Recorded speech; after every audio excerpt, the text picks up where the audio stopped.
And Madam Speaker, I can say to this parliament and to the Australian people that we have been saved from an imminent terrorist attack inspired by the Islamist death cult which is now stalking so much of the Middle East.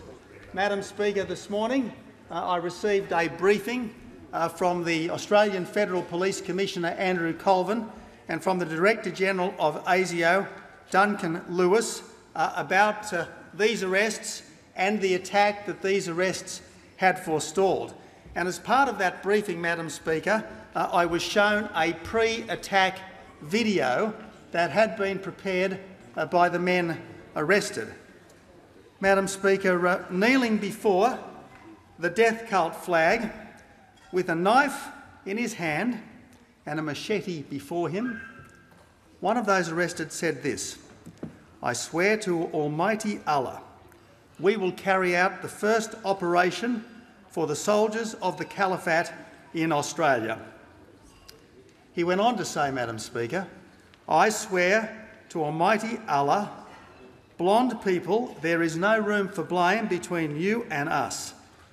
We only owe you stabbing the kidneys and striking the necks."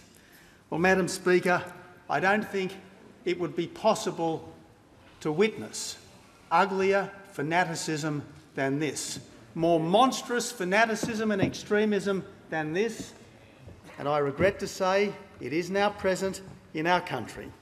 Now, Madam Speaker, I want to stress that we are a decent and tolerant people.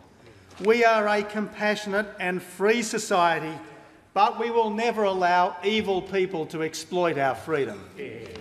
Madam Speaker, I do want to thank New South Wales Police, the Australian Federal Police and our security agencies for the work they did to forestall this attack. But, Madam Speaker, we need them now more than ever.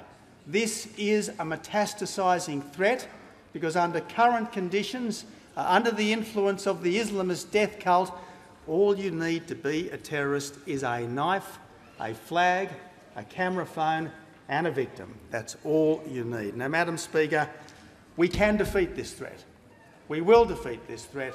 We must defeat this threat, and I am confident that this government has the will to do so, Madam Speaker.